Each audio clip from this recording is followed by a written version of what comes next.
Hey folks, hope you're ready for a wild ride because I've got a crazy story to share. I'm Rosemary, 32, female, and let me spill all the juicy gossip over here since my friends are tired of me repeating this story at parties.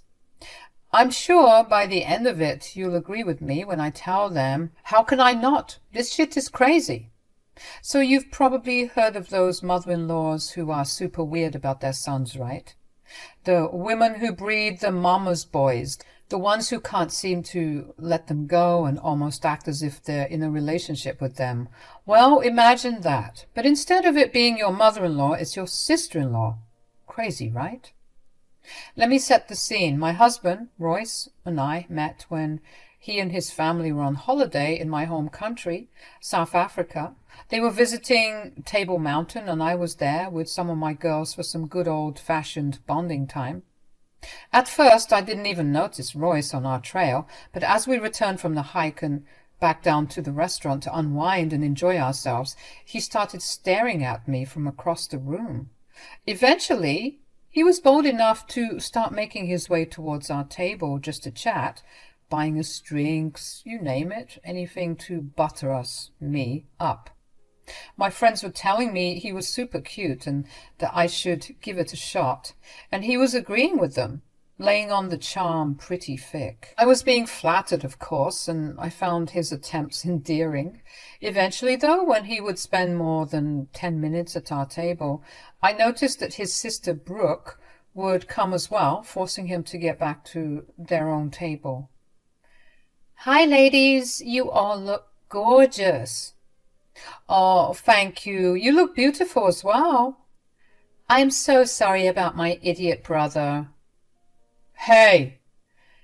"He has a knack for embarrassing us. Honestly, we're thinking of not inviting him for the next family event." "Oh, are you saying he normally does this? He's always flirting with random women when he's on vacation." "No!" "Yes." We all started laughing, everyone except Brooke.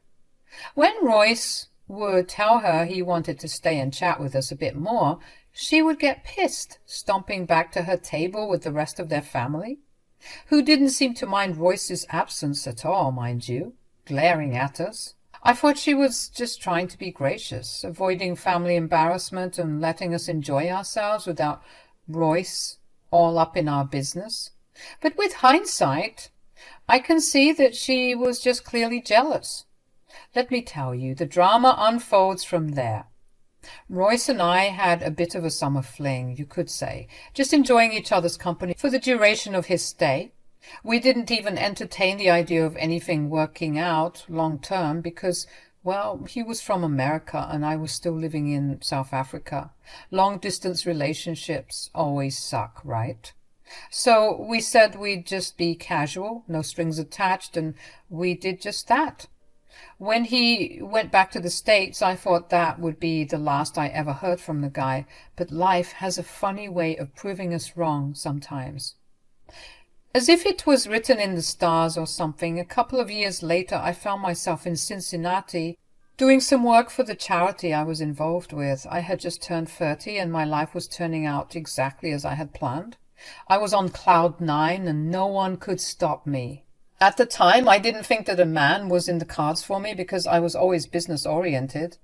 Running a catering business was no small feat, and I was set to do this till the day I died because cooking was my passion. I wanted to spread love, joy, and hearty meals all across South Africa and eventually all over the world, and this was the first step in globalizing my mission. Come to find out, one of the keynote speakers for the seminar was none other than Royce. When we saw each other, we were speechless, and I felt all those emotions flooding back. Needless to say, after the event, we went out for drinks to catch up. Before you knew it, we were fitting ourselves into each other's schedules and hanging out more and more. He just got me, you know.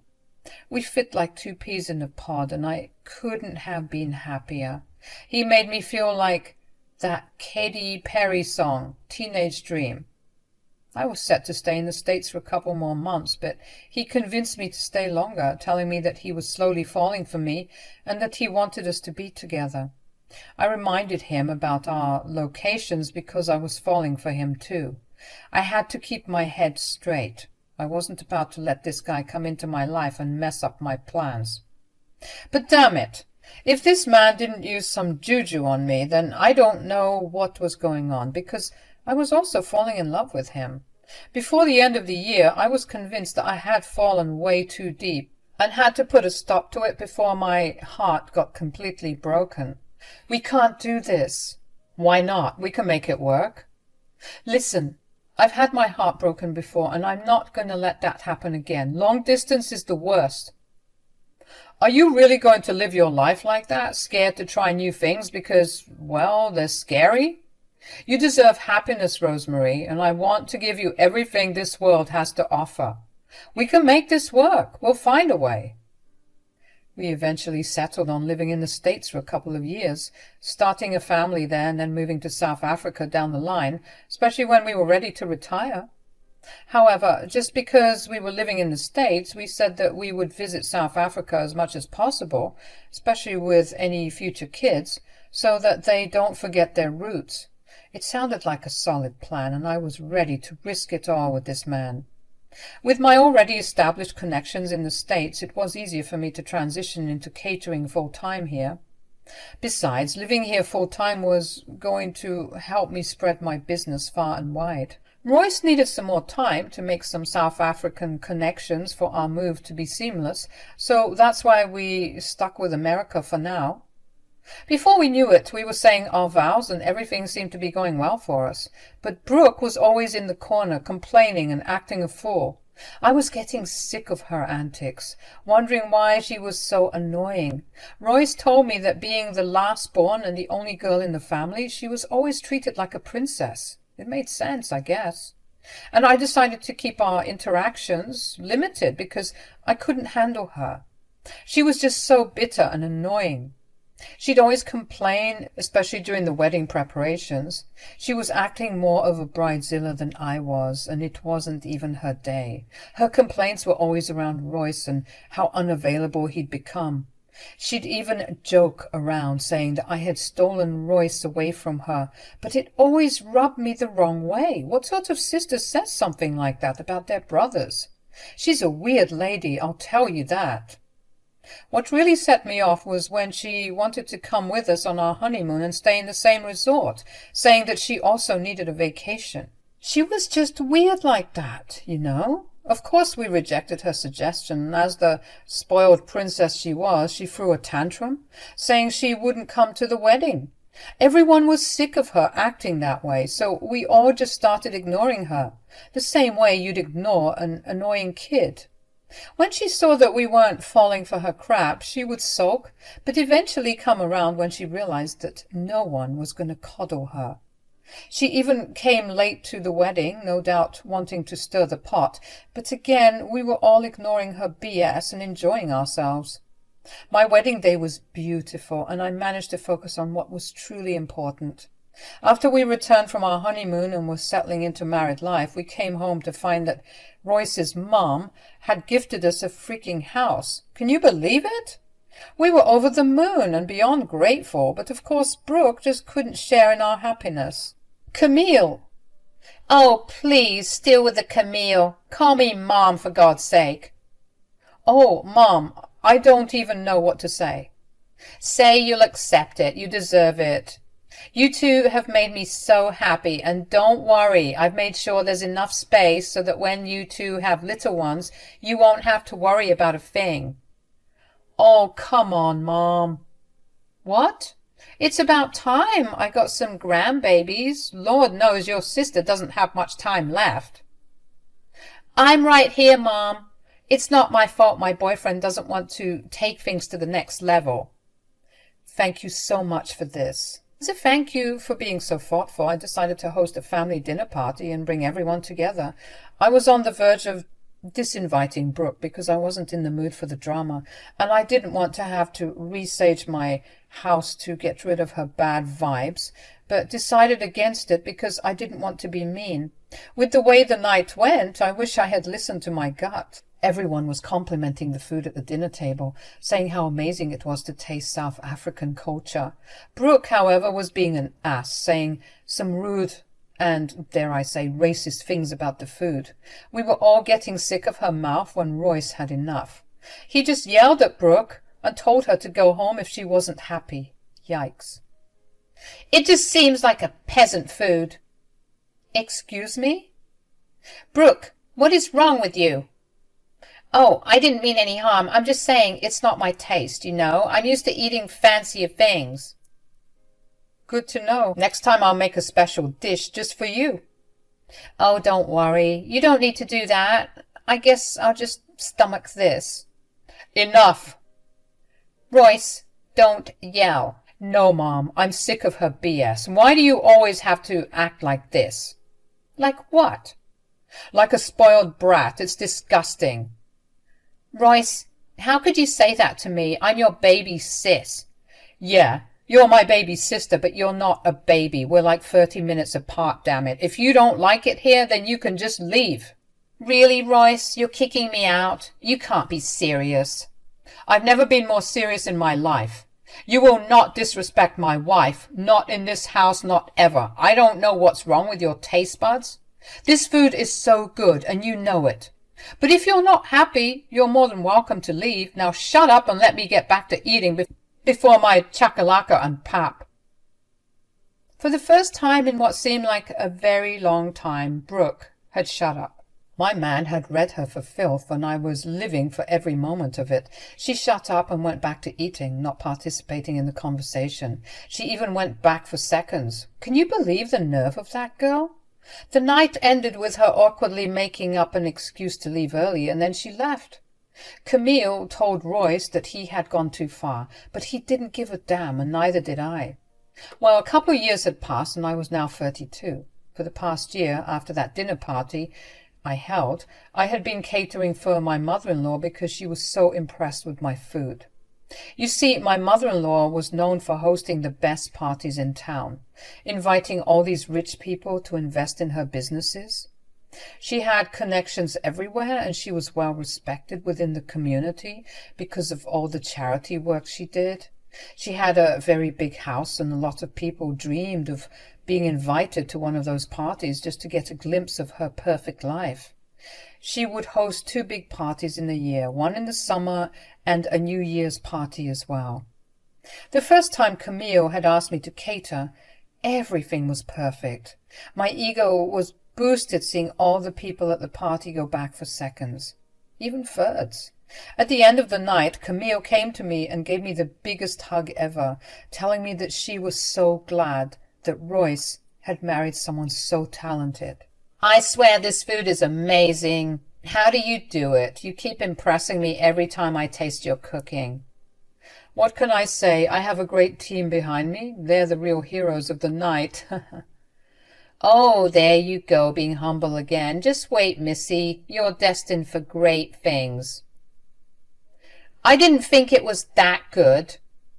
Here we go again. Brooke, can we just enjoy ourselves without you bitching and moaning, please? Rosemary's food is literally the best I've ever tasted. This seemed to sting Brooke quite a bit. I thought my cooking was the best you ever tasted. That was before I met Rosemary. Nothing even comes close. Ugh, whatever. I'm leaving. This party is dead. As usual, we would dismiss Brooke's antics and go back to enjoying ourselves. The night ended with Camille telling me she wanted me to host her New Year's party that same year. Of course, I agreed, and everything seemed to be set in a plan. I was upping my reputation as a trustworthy business. My in-laws loved me, except Brooke, but I didn't care. And I was living life with the love of my life on our way to extending our family. Nothing could have been better for me. Just as was promised, I was set to cater my mother-in-law's New Year's party, and I paid extra detail to everything this time around, not wanting to screw anything up and wanting to outdo myself from last time. But the strangest thing happened that night. My business experienced something we'd never faced before. Looking around the party, people's plates were still full, and they weren't even going back for seconds. When I told Royce about it, he told me not to worry because people were focused on partying. But as the night went on, he also noticed how people weren't eating as much. Camille approached me and she wasn't looking happy. She seemed embarrassed because her party was being ruined with seemingly bad food. She came up to me with a plate in hand and asked me to take a bite of the hors d'oeuvre that she brought over. When I tasted it, I almost gagged. "What the hell is this?" "I should be asking you. What's going on, Rose?" I don't know what to say. My food has never tasted like this before." I didn't know what was going on, but it seemed like my food was spoiled. That was impossible. I only used the freshest ingredients, and when I tasted the food before it was delivered, I made sure everything was in tip-top shape, and everything was. So why did it taste like crap all of a sudden? Camille wasn't happy, of course. Her reputation, as well as my business's reputation, had taken a hit. She even had to end her party early because of how things were going, and no one wants to end a New Year's party early. That's literally sacrilege. To say I was embarrassed was an understatement. I didn't know what to do. Of course, Brooke came around to gloat about my downfall. At the time, I never even thought to accuse her of anything, thinking she was just being annoying, because that was just who she was. Royce came to my defense as usual, but the damage had been done. When summer came around again, things were a bit awkward, but Camille was gracious enough to give me a second chance at catering for her party. I was so grateful for her kindness, promising not to let her down a second time. I took extra measures to make sure that the food would be perfect this time around. I hired more professional chefs to help with the catering, as well as spending a fortune on an even better food truck equipped with state-of-the-art technology to keep the food fresh and clean for as long as possible. But still, when the party had been going on for a couple of hours, I saw the same thing as last time. People practically refusing to eat. Now, Camille was properly pissed, and I couldn't blame her. She found me, pulled me to the side, and was yelling. "Okay, what are you playing at?" "Oh no, has it happened again?" "Don't act like you didn't do this on purpose. Do you have a problem with me?" "Hey, okay, look, I know things are a bit tense right now, but arguing won't do us any good." "I'm so sorry. I don't know what's happening. I swear to God the food was fine when I was bringing it here." "Bull crap. You're trying to sabotage me, aren't you? Why would you bring spoiled food to my party? Are you trying to ruin me?" "Camille, I can assure you, I've been doing this for 10 years as a caterer. I could never bring spoiled food, not even for something casual, let alone something like this." "Okay, let's get to the bottom of this. Rose, are you sure nothing could have happened on the ride here? Like the fridge is not working or something?" "You can even check them out yourself. I had 2 mechanics tell me that everything was in tip-top shape." Just then, Brooke was making her way towards us, smirking just like last time, ready to throw my failure in my face. Well, well, well. "I'm not in the mood for your crap, Brooke. I'm just here to comfort my poor mother. She works so hard for these parties. It's a shame someone has to screw it all up." "Brooke, seriously, now is not the time, okay? This is getting out of hand. I even saw Harry Finkel leave." "Finkel left? Oh God, I'm ruined." "I have an idea. Why don't we check the security cameras?" "What? Why?" "That's a great idea, babe. I don't want to sound like I'm crazy, but at this point, I'm sure someone is messing with the food, because it sure as hell isn't me." "Fine, I guess we have to rule everything out. But I swear to God, Rosemary, if I find out you have done this to ruin me, I'll do it back to you, but 10 times worse." "Camille, if I sabotaged your food, may God strike me where I stand right now." "Let's go check out those cameras. We'll get to the bottom of this." For some reason, all of a sudden, Brooke was trying to get us to stay there and enjoy the crappy party, telling us the party wasn't ruined and that we shouldn't worry about it. She kept trying to keep us from getting to the security room, but as usual, we thought it best to just ignore her, thinking she was too drunk and didn't know what she was saying. When Royce was scrubbing through the footage, I told him to stop where I saw Brooke standing by the food before the party had started. She reached inside her purse, took out some liquid in a bottle, and started spraying it on the food.